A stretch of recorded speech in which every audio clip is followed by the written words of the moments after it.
Hello प्यारे बच्चों, स्वागत है आपका एक बार फिर से आपके चैनल पर जिसका नाम है learn and practice with Rohit. अभी हम पढ़ रहे हैं हाई स्कूल की मैथमेटिक्स, जिसका चैप्टर नंबर 4 चल रहा है। बहुत इंटरेस्टिंग टॉपिक है आपका। इसमें हम लोग एक्सरसाइज नंबर 4.1 के फर्स्ट पार्ट को समझ चुके हैं, फर्स्ट पार्ट को लगा चुके हैं, जिसमें हम लोगों ने क्या किया था कि हमको ये बताया गया था कि द्विघात समीकरण है या नहीं पहचानना। ठीक है, अब आते हैं सेकेंड पार्ट पे। सेकेंड पार्ट में आपके जो है 4 क्वेश्चन दिए गए हैं एनसीईआरटी बुक में, जिसका हम लोग सोल्यूशन आपको प्रोवाइड करा रहे हैं। तो इसमें करना क्या है कि इसमें कहा गया है कि आपको ये बताना है कि इसके द्वारा जो समीकरण बनेगा, जो इबारती प्रश्न दिए गए हैं, इनके द्वारा जो समीकरण बनेगा, क्या वह समीकरण हमारा जो है द्विघात के रूप में है या नहीं है, उसको निरूपित करना है हमको।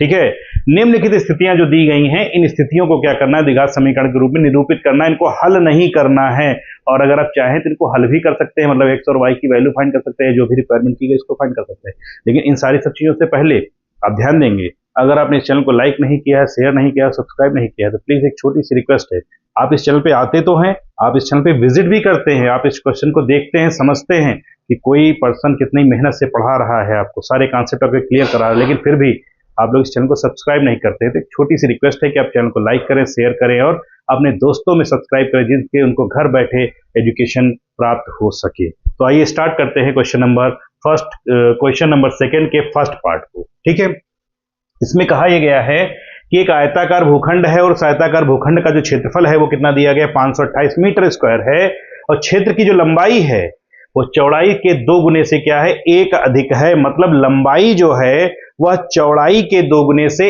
1 अधिक है, और हमें भूखंड की लंबाई और चौड़ाई ज्ञात करनी है। तो आयताकार भूखंड की बात की जा रही है, तो हम इस तरह से बना लेते हैं फिगर।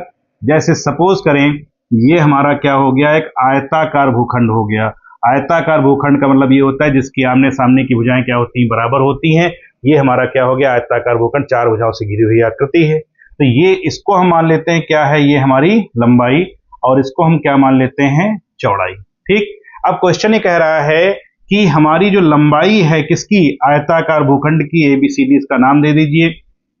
लंबाई जो है वो चौड़ाई के 2 गुने से 1 अधिक है, तो हम चौड़ाई को मान लेते हैं कि चौड़ाई कितनी है आपकी, x मीटर। हमने मान लिया कि चौड़ाई कितनी है, x मीटर। तो लंबाई कितनी हो जाएगी, देखिए ध्यान समझिएगा, लंबाई जो है चौड़ाई की 2 गुनी, चौड़ाई की 2 गुनी मतलब 2x से 1 अधिक है, इसका मतलब +1 कर देंगे, और ये आपका हो जाएगा क्या, मीटर में। तो लंबाई ये हो गई और चौड़ाई ये हो गई। आप इसको इस तरह से लिख भी सकते हैं, क्या, माना आयताकार भूखंड की चौड़ाई x मीटर है। ठीक, आपने ये मान लिया कि आयताकार जो भूखंड दिया गया इसकी चौड़ाई कितनी है, x मीटर है। तो लंबाई कितनी हो जाएगी, लंबाई हो जाएगी 2x + 1 मीटर, क्योंकि लंबाई जो है वह चौड़ाई के 2 गुने में 1 अधिक है। ठीक, अब आपको क्या दिया गया है, भूखंड का क्षेत्रफल आपको दे रखा है 528 मीटर स्क्वायर। भूखंड है कैसा, आयताकार। भूखंड कैसा है, आयताकार। और आयत का क्षेत्रफल आप जानते हैं क्या होता है, लंबाई गुणे चौड़ाई। तो यहां पर लिख देंगे हम लोग क्या सूत्र, लंबाई गुणे चौड़ाई। ठीक, तो ये हो गया कितना, 528। लंबाई की वैल्यू क्या है, 2x + 1, और चौड़ाई की वैल्यू क्या मानी थी आपने, x = हो गया 528। x का 2x में करेंगे तो क्या आ जाएगा, 2x स्क्वायर, फिर x का 1 में करेंगे x = हो गया 528, या इसको ऐसे भी लिख सकते हैं 2x स्क्वायर + x। 528 बराबर के उस साइड में है, प्लस का है, इधर ले आओ तो क्या हो जाएगा भाई, माइनस का हो जाएगा, और बराबर क्या हो जाएगा, 0। तो हमने क्या किया, ये जो कथन दिया गया था, इस कथन को हमने क्या किया, एक द्विघात समीकरण के रूप में व्यक्त कर दिया। ठीक, तो इस तरह से ये फर्स्ट पार्ट है, आप इसको नोट डाउन करें, फिर आपको बताएं सेकेंड पार्ट।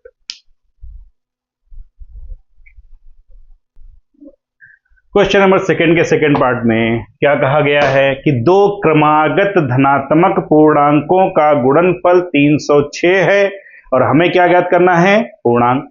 2 क्रमागत धनात्मक पूर्णांकों का जो गुणनफल है वो कितना दिया गया है, 306, और हमें क्या ज्ञात करना है, पूर्णांक। ध्यान देंगे, क्रमागत धनात्मक पूर्णांक कहा गया। क्रमागत मतलब क्रम आगत, जो क्रम से आते हों। जैसे सपोज करें एक नंबर है 5, तो 5 के बाद में क्या आएगा 6। अगर वही हो जाए नंबर 6 तो 6 के बाद में क्या आएगा 7। अगर वो नंबर हो जाए मान लीजिए कि 20 तो 20 के बाद में क्या आएगा 21। तो ये नंबर आ कैसे रहा है, क्रमागत समझना है ना, क्रम आगत। तो 5 में जब 1 जोड़ोगे ना तभी तो आएगा 6, और जब 6 में 1 जोड़ोगे तो आएगा कितना 7, और ऐसे ही जब 20 में 1 जोड़ोगे तो क्या आएगा 21। और अगर हम मान लें कि एक नंबर हमारे पास क्या है x, मान लिया कि नंबर क्या है x, तो इसके बाद क्या आएगा x प्लस 1। ठीक, तो क्रमागत के लिए क्या करेंगे, जब अगला नंबर निकालेंगे तो उसमें हमेशा क्या करेंगे 1 जोड़ देंगे। और अगर यही कह देता क्रमागत 3 संख्याएं तो एक होता है x, दूसरा हो जाता है x प्लस 1, फिर हो जाता है x प्लस 2, इस तरह से उसमें बढ़ते हुए चले जाते। तो ये हमारे क्या हो जाएंगे क्रमागत नंबर निकालने का प्रोसेस ये है आपका। ठीक, तो यहां पर कहा गया है कि दो क्रमागत धनात्मक पूर्णांकों का जो गुणनफल दिया गया है वो कितना है 306 दिया गया। तो मान लेते हैं यहां से, माना दो क्रमागत धनात्मक पूर्णांक। ठीक, आप यहां से मान लीजिए कि दो क्रमागत धनात्मक पूर्णांक क्या है x व x प्लस 1 है। ठीक, एक आपने क्या मान लिया x मान लिया और दूसरे को क्या मान लीजिए x प्लस 1 मान लीजिए। अब क्वेश्चन ही कह रहा था कि इन क्रमागत धनात्मक पूर्णांकों का क्या गुणनफल कितना दिया गया है 306, यानी कि यहां पर यह कहा गया है कि इनका जो गुणनफल है वो दिया गया है 306। तो गुणनफल करेंगे क्रमागत का, यानी क्रम से आगत मतलब x और x प्लस 1 बराबर कितना हो जाएगा आपका 306। x का x में करेंगे तो x स्क्वायर, x का 1 में करेंगे x बराबर कितना हो गया 306। अब ये हो गया कितना आपका x square plus x minus 306 बराबर 0। हमको तो द्विघात के रूप में लिखना था तो द्विघात के रूप में आ गया x square plus x minus 306, क्योंकि अधिकतम घातें कितनी हैं 2। तो इस तरह से क्वेश्चन नंबर सेकंड का सेकंड पार्ट नोट डाउन करें, फिर बताएं थर्ड पार्ट।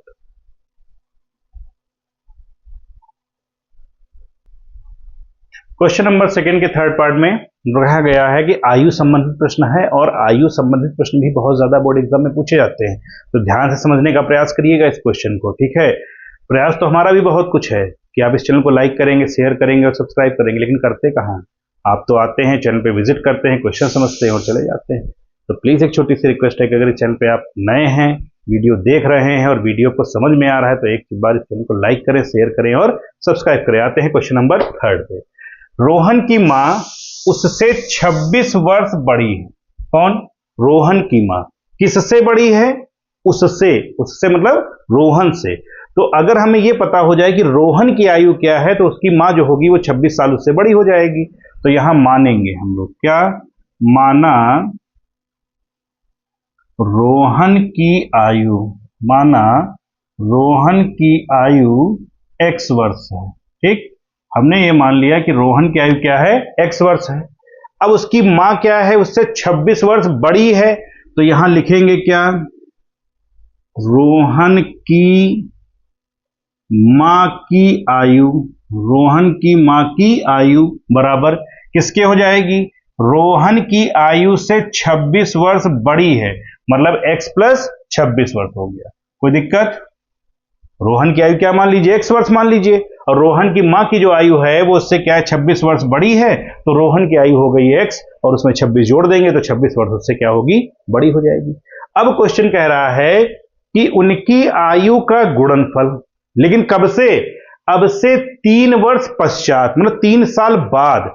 तो पहले हम ये करें, तो उनकी वर्तमान आयु हो गई ना, अब हमें निकालना क्या है उनकी 3 वर्ष पश्चात क्या आयु होगी। तो यहां लिख देंगे क्या, 3 वर्ष पश्चात। तो जब 3 वर्ष पश्चात की बात करेंगे आप तो क्या हो जाएगा, रोहन की आयु, रोहन की आयु।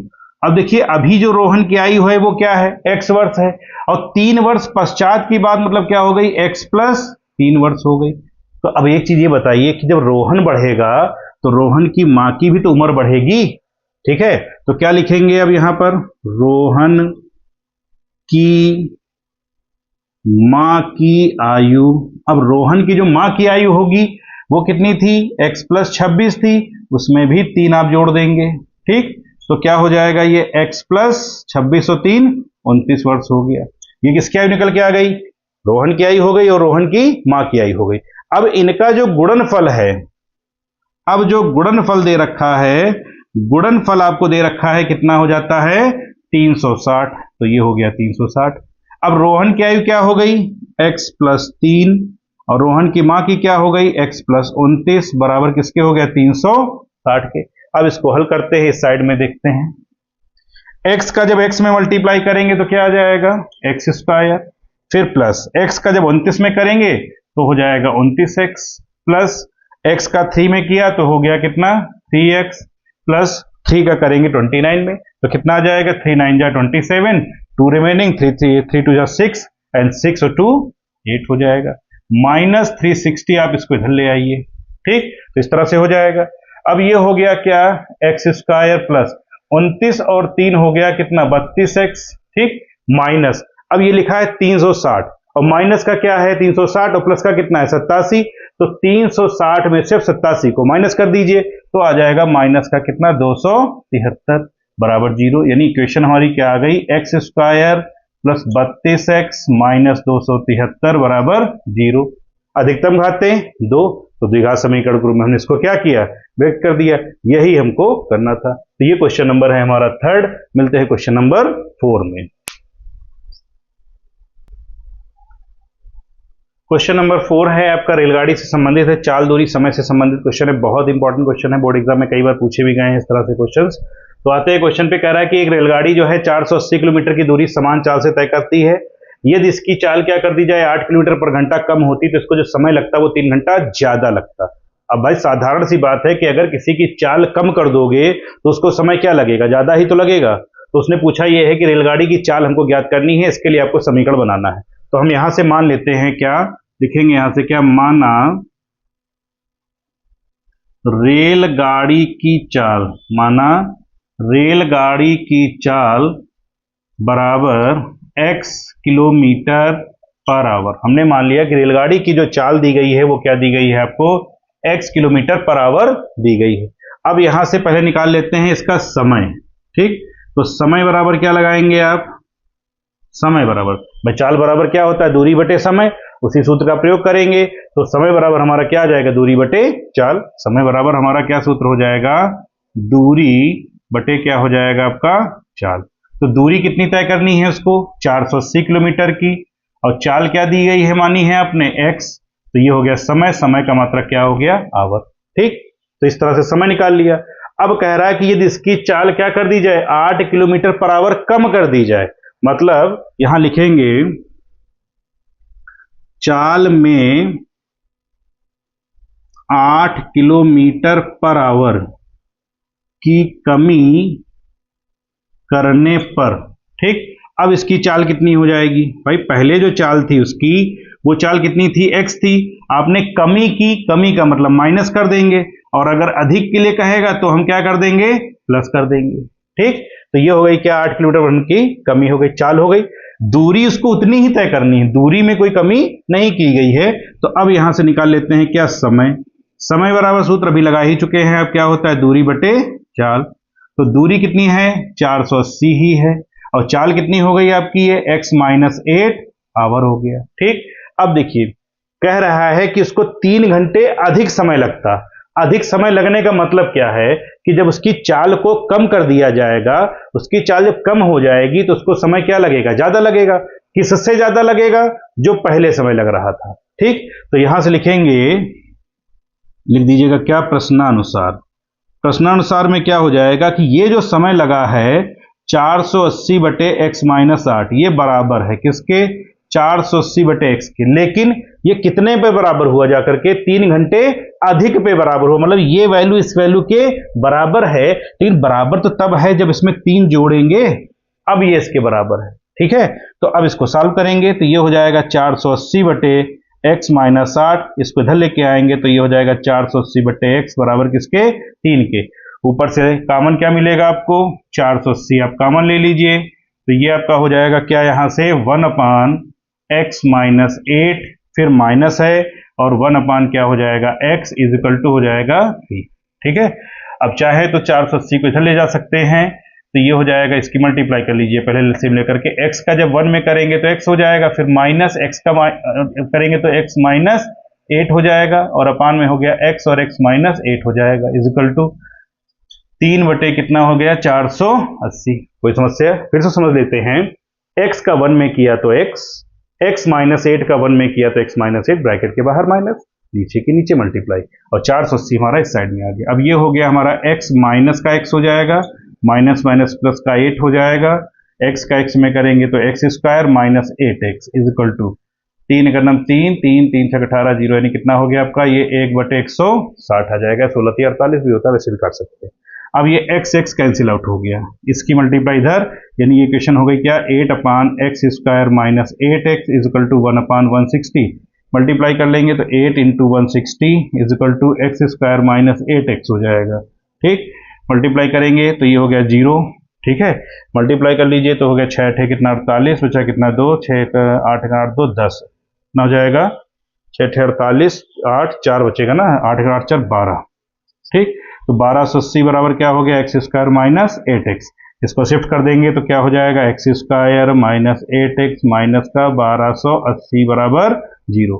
तो इस तरह से हमारा क्या हुआ, ये क्वेश्चन नंबर 4 भी कंप्लीट हो गया, और ये द्विघात समीकरण के रूप में ही दिया गया। तो इस तरह से हमने जो है आपको एक्सरसाइज नंबर 4.1 का सॉल्यूशन प्रोवाइड कराया, जो कि हमने 2 वीडियोस में आपको बना करके दिया। प्रयास ये रहता है कि छोटे छोटे वीडियोस बनाए जाएं, जिससे आपको देखने में बोरियत भी महसूस ना हो। ठीक है, तो अभी तक अगर आपने जो है फर्स्ट नंबर, सेकेंड नंबर और थर्ड नंबर चैप्टर को नहीं पढ़ा है, तो मैं इस प्लेलिस्ट है उसका डिस्क्रिप्शन बॉक्स में लिंक दे दूंगा, आप उससे जा करके वहां से आप उसको विजिट करिए, और उसको chapter number first second third को जरूर देखें, वहां से अपनी तैयारी करिए। और चैप्टर नंबर 4 आपको इस तरह से प्रोवाइड कराया जा रहा है, तो प्लीज बने रहें चैनल के साथ में। Thank you so much.